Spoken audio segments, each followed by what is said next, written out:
Okay, Representative O'Leary was the one having technical difficulties. So thank you to the staff for making sure everyone got the technical assistance they needed.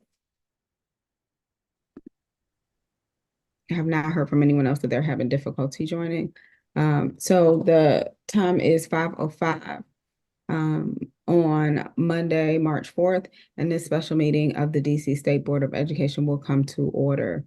The roll will now be called to determine the presence of a quorum. Director Butler, please call the roll. Representative Kelly. Representative Villaflor. Representative Washington. Present. Representative Yarkin.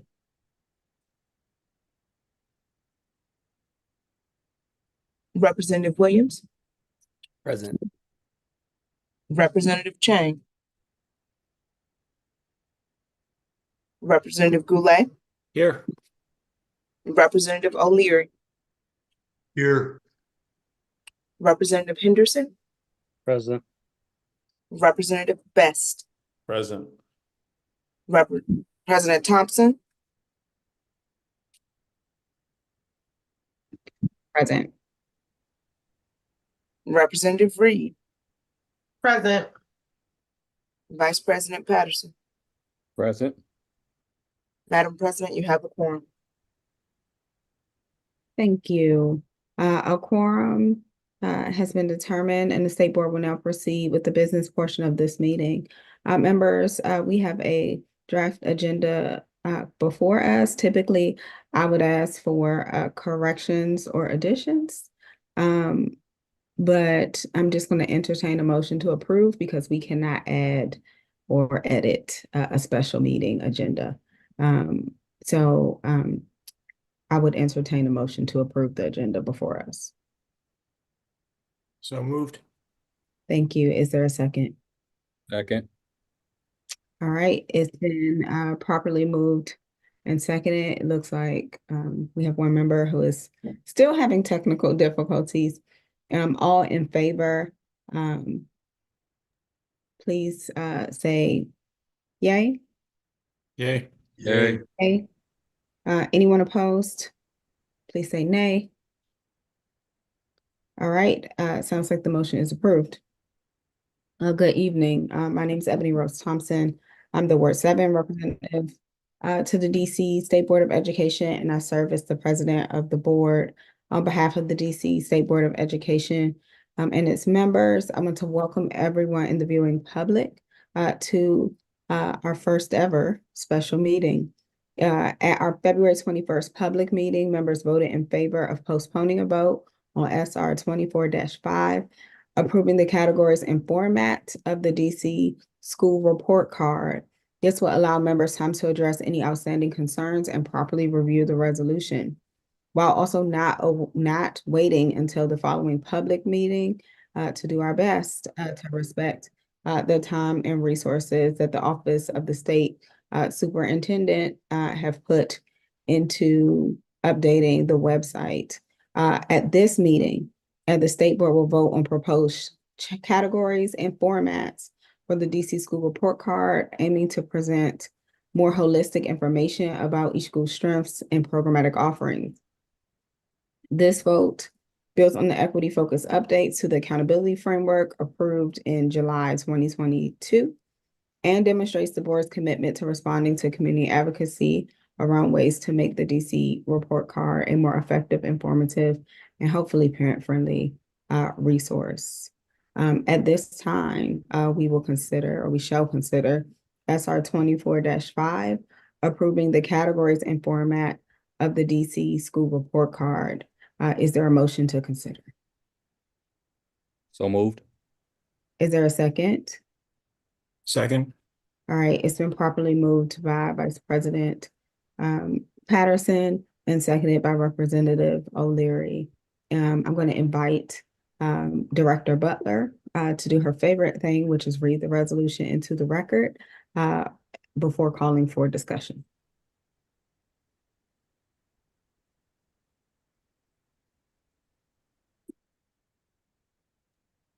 I see you reading, but I can't hear you because it is on mute.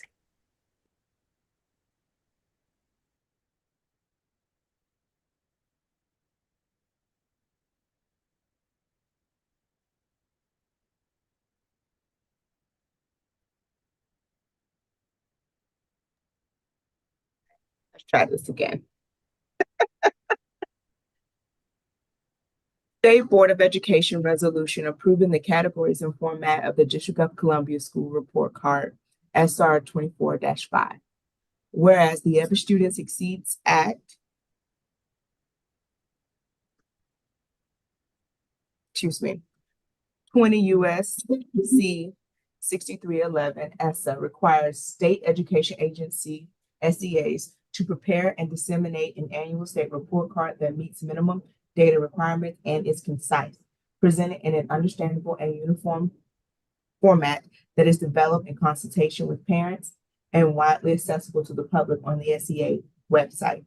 Whereas the Office of the State Superintendent of Education is fulfilling its obligation as an SEA under ESSA, annually publishes the state report card on its website. Whereas pursuant to DC Code 38-2652A12, the DC State Board of Education shall approve the categories and format of the state report card. Whereas OSSE and SBOE consulted relevant comments received during engagement done in 2021 around the update to the district's ESSA plan and the STAR framework, which provided meaningful insights on the priorities of DC families. Whereas in 2022, the state board passed SR 22-5 to establish a 2-year schedule for the amendment process to the Every Student Succeeds Act, which requests that OSSE establish a consistent process in partnership with the state board to discuss possible amendments to the accountability framework at least every 2 years in the spirit of OSSE's commitment to equity, rigor, and transparency. Whereas OSSE and SBOE conduct a joint public engagement on updating the categories and format of the state report card throughout the fall and winter of 2023, resulting in approximately 1,700 pieces of feedback. Whereas the public expressed appreciation of the data that was collected, including on the state report card website. Whereas the foremost requested additional categories of data by the public were: 1, school climate / satisfaction survey data; 2, teacher retention data; 3, class size and student teacher ratio staff data; and 4, additional program and course offering data. Whereas the public expressed a desire for the state report card website to be easy to navigate, easy to understand, and would allow for school comparisons. Whereas OSSE proposed the following categories for inclusion on the state report card. A, all categories previously approved on February 21st, 2018 under SR 18-3. B, district-wide school climate survey from students, school-based staff, and caregivers after implementation in the 2024-2025 school year. Teacher retention data, student to teacher ratio and student to staff ratios, robust school program offerings, extracurricular and enrichment activities, and of course availability data. And whereas OSSE proposed the format of the state report card will be computer, tablet, and mobile friendly, be printable, be available in multiple languages: Amharic, Chinese, English, French, Korean, Spanish, and Vietnamese, be navigable with minimal scrolling, display data and use language in a manner that is intelligible to the broader community, permit users to search for and compare schools, display the accountability score so that it is easily understandable, easily accessible, contextualized against district norms, and contextualized for its constituent parts. And now therefore be it resolved that SBOE approves the categories and format of the state report card proposed by OSSE. Be it further resolved that OSSE will include the updated categories on the state report card as a district-wide data are available, reliable, and comparable. Be it further resolved that OSSE will obtain stakeholder feedback for implementing school-level badges on school profile pages that promote equity and district priorities. Be it further resolved that OSSE will conduct further inquiry to identify and incorporate additional special education data into future state report cards. Be it finally resolved that SBOE recommends OSSI, A, include information on the availability of safe passage programming on school profiles, extend reporting on post-secondary pathways outside of enrollment, include a placeholder for financial data prior to May update, report the percentage of students at each assessment level, currently 1 through 5 on each school profile, add information on how current data displayed on the state report card is display additional student group data for students who are not economically disadvantaged, not English learners, or do not have a disability, and continue to conduct user testing to assess accessibility and usability for all users.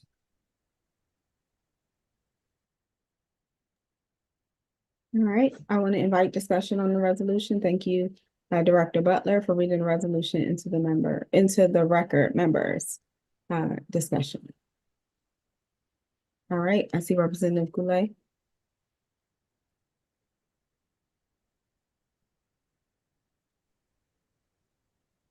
Thank you, President Thompson. Just wanted to start off the comments by thanking you for your leadership and giving us another week and a half here to look at this and to work with OSSI to make improvements. Also want to thank our SBOE staff.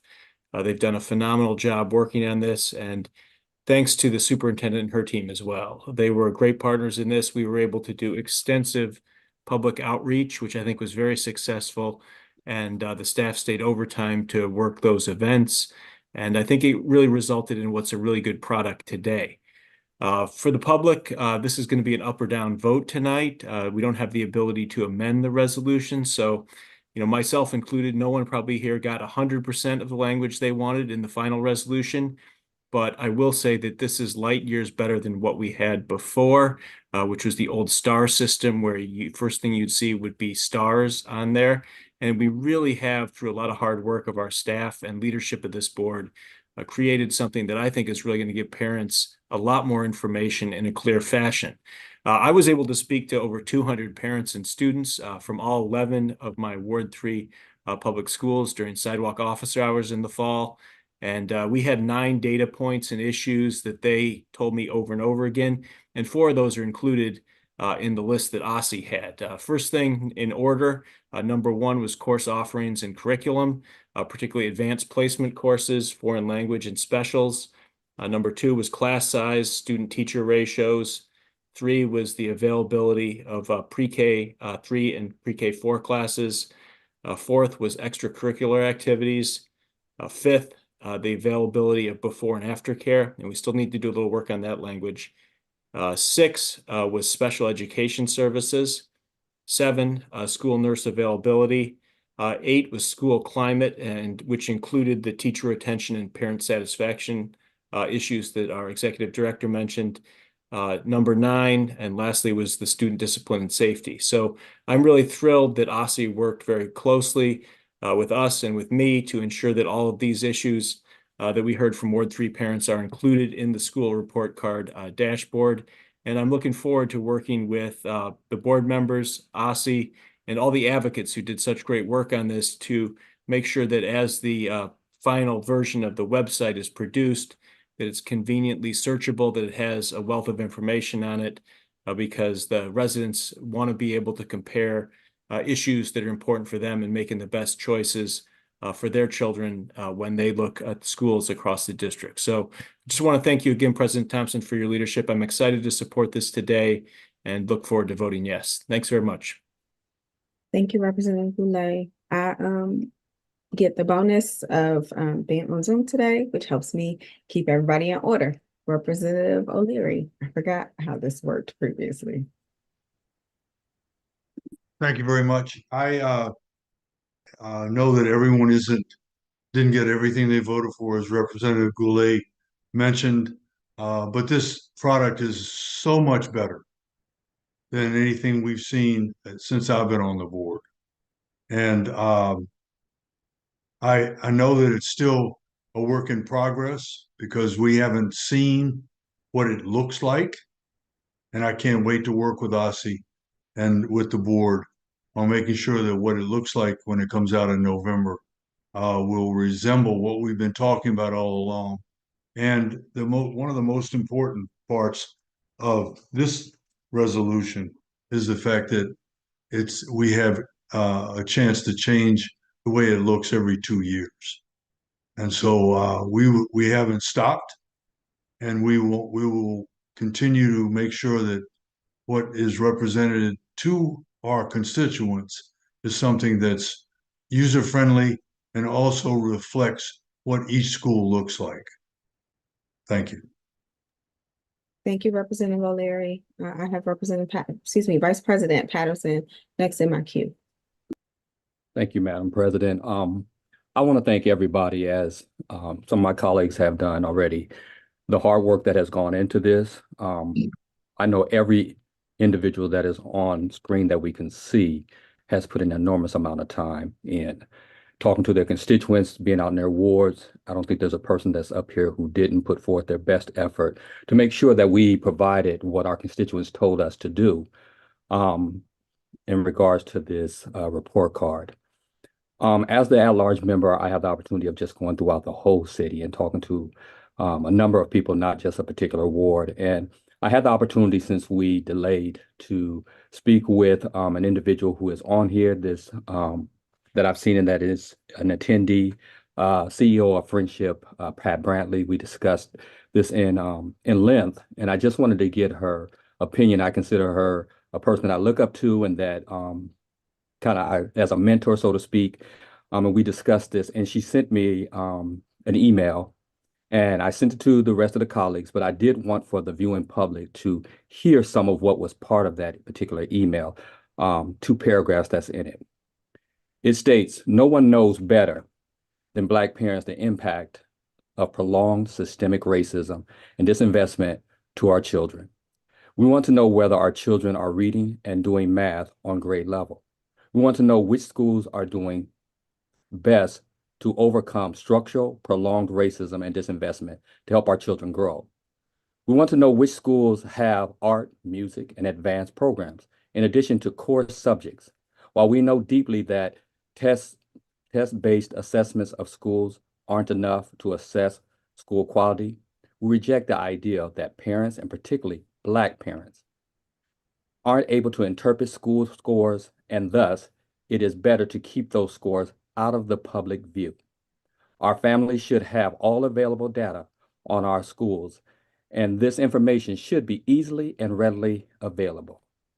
The score exists.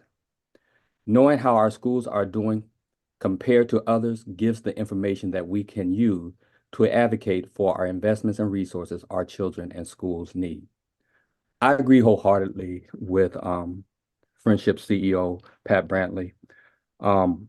In talking to parents, I talked to a number of other parents, Sheila Carr, who has decoding dyslexia. Her granddaughter attends the same school that my child does. I wanted to make sure that we know here that parents do want information. They want to be able to compare it. They want to be able to look at schools. It's not just about the accountability, but just to make sure that we're getting the resources. I have said since day one, I've never meant this report card to be an indictment on any school that is under-resourced and undermanned, but I did want it to be an indicator to what schools need. Again, I want to thank everyone who has put so much time and effort into this, and I look forward to voting yes tonight. Thank you, Vice President Patterson. Representative Henderson. Thank you. I think that there's a lot of great information that is on the existing report card and on the report card that would result from the resolution that is before us. The parents can see how students are doing on tests. They can see proficiency, they can see growth, they can see course offerings, they can see before and after school information. There's a lot of great information. It also includes a summative score, an accountability score, which I continue to believe, based on my research, the expert testimony that we had before the board, conversations that I've had with parents, with school leaders, who don't all agree about this, just as we don't all agree about this. I think that score continues to be opaque and misleading and harmful.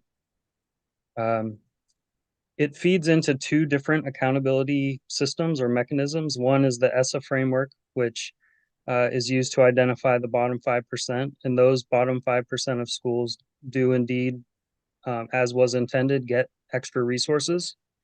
For the other 95%, I believe that the accountability mechanism works in the opposite way, where the schools that score higher are going to tend to get more enrollment, which in our system drives resources. And to the point that, the score exists and then we need to share it. If we do share it, I believe we need to be as transparent as we can be with that. I do not think that it's too much to present, if we're going to present that score, to present parents also with information about what that score is and what it isn't. And that's why I've asked a couple times in my feedback to OSSI that we would also include a statement that it is not a measure just of school quality. It's a measure of certain categories that are approved by the federal government, and also that there's error in the scores. And I would love to see us calculate the error in the scores, because I think, if parents are going to be making consequential decisions, not just for the school communities, but also for them and for their students, they should be able to know, what differences in scores are really significant and what differences in scores can just be statistically the same. In other words, if one school has a 70 and another has a 60, are those truly perceptibly different? I think parents deserve that information too. I think we have made some improvements in the formula. It's been pointed out that the correlation between the 2023 scores and poverty is down for elementary and middle schools. It's still very highly correlated for high schools, and it's less, but it's still high. And so I think it's important that as we're holding schools accountable, that we're holding them accountable for things that they actually can control, and not things that are outside of the school. So I'm sorry that has not been super eloquent, but I am very conflicted about that part of this. As others have pointed out, there's no way tonight to vote against that score. OSSI has said that if we do not approve this resolution, then we will revert back to the previous, to the 2023 version, which does include the score, and without much context. But I don't feel that I can give my vote of approval to the score as it's proposed.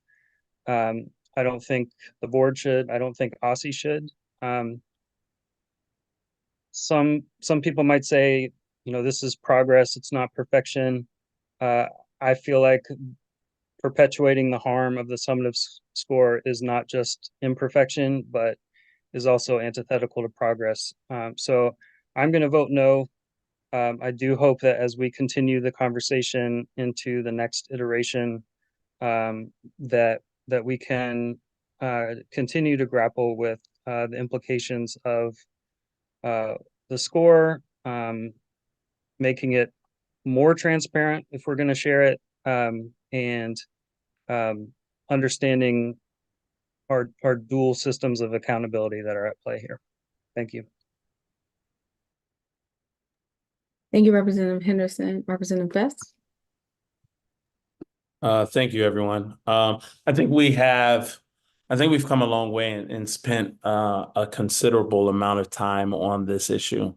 And while there are some issues that I wish were addressed, such as time in classes like art, science, social studies, things of that nature, I will vote yes, not because I think that this is exactly what I want or what we all want, but because I don't want to go back to what we had. And I do believe that this is miles and miles and miles better than the star system that we had before. In fact, in my work, I get an opportunity to talk about topics like this with leaders of school boards and with state board reps across the country. And we are miles ahead of a lot of places with this that we're working on right now. But I do urge the board and OSSI to consider adding some of these things as we move forward in our next go round when we vote on this again in 2 years. Thank you. Thank you, Representative Best. Representative Williams. Thank you, President Thompson. Thank you, colleagues, Aussie and the public, for the engagement around this issue. I think a lot has been said around a variety of arguments, and I feel like we've lost sight of what this tool is supposed to do and how it's supposed to be used. I was reminded in a NASB conference that this is just a starting point and that we then as elected officials need to continue to connect dots for the council, the mayor's office, and ultimately for residents around the city of how we are going to ensure that resources get to schools to be able to improve school communities. And I don't feel that we have fully figured that out as a city. And it's something that I think we need to continue to do better. To the point around transparency, I also am very clear, as the SLA states, that this summative score does not represent school quality. And to the argument that this report card is much better than, and we've come a long way, there are things that I'm really heartened by with regards to school climate being included, and with regards to some safe passage data, and ultimately with regard to educator turnover. As I fully believe as a teacher myself, that we need to make sure that we continue to keep our most effective educators in the district classrooms. However, many states, more than half, do not report the summative measure because it is misleading. And I think that I think it's a disingenuous straw man argument to say that we are trying to hide the score when we are when all special interest groups and public interest groups and OSSI and the state board members support showing academic data.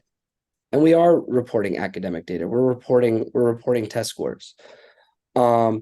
But one thing that I would like to push us and push OSSI to in the future is envisioning a more equitable system where we can collect things that we have not yet collected before, where we can collect the minutes to a holistic education, where we can collect other pieces of information like restorative justice coordinators and school mental health providers and other things that are really making a difference for students.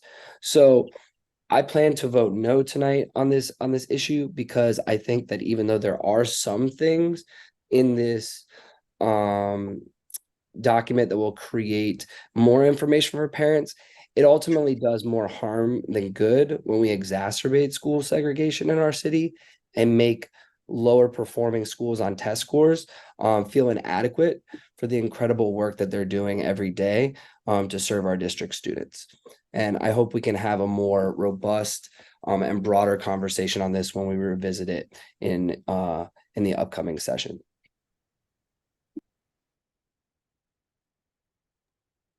Any further discussion?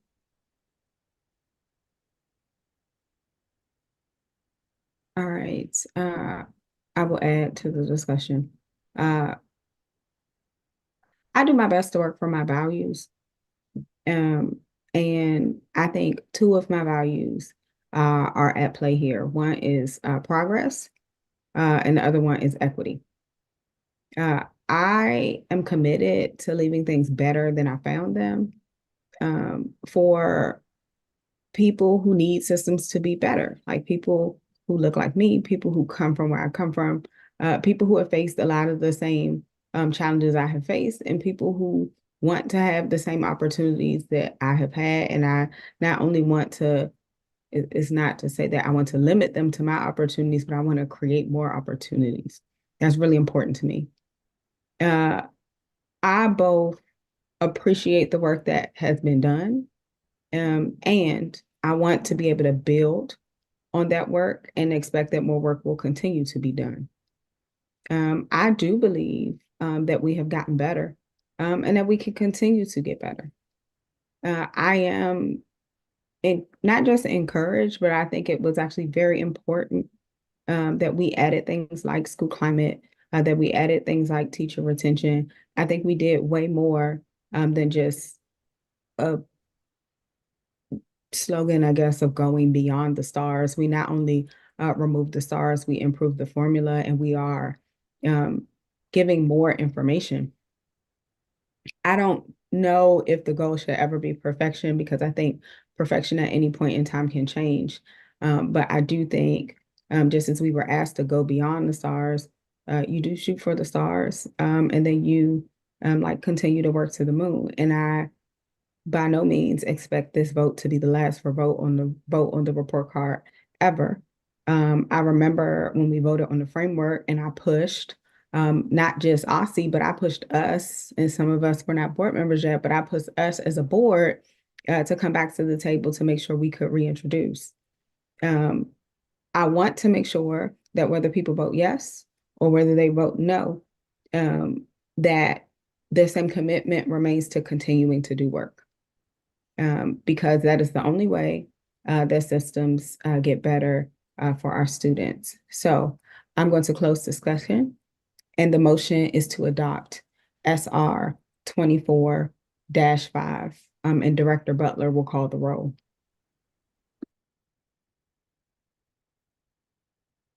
Representative Washington, Aye. Representative Williams, No. Representative Goulet, Aye. Representative Henderson, No. Representative Best, Aye. Representative Reed, No. Representative O'Leary, Aye. Vice President Patterson, Aye. President Thompson. Aye. SR 24-5 has passed with a vote 5-4-3 against. Motion has passed. All right.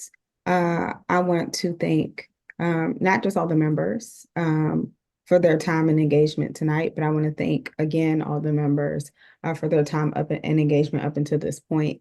I also very much want to thank our staff and the OSSI staff who has done engagement alongside us. And I want to thank every single member of the public who is engaged in any way. Whether you have called, sent a text, sent an email, showed up in our chambers, whatever you have done to get your point across, I appreciate it, because time is the one thing you don't get back. So thank you for everyone who has dedicated their time and attention to this. As a reminder to the viewing public, the state board's regularly monthly meetings will continue. This is uninterrupted in March, meaning like we will go back to our regularly scheduled programming. We have our next working session coming pretty quickly this Wednesday, March 6th, and our next public meeting will be held Wednesday, March 20th. With no further business before the state board, I would now entertain a motion to adjourn. Unless we want to stay here. So moved. Thank you. Is there a second? Second. All right, it has been properly moved and seconded and a little bit of thirded. All those in favor of adjourning the meeting? Aye. Aye. Any opposed? All right, the ayes have it, and this special meeting of the DC State Board of Education is adjourned at 5:40 p.m. Thank you all.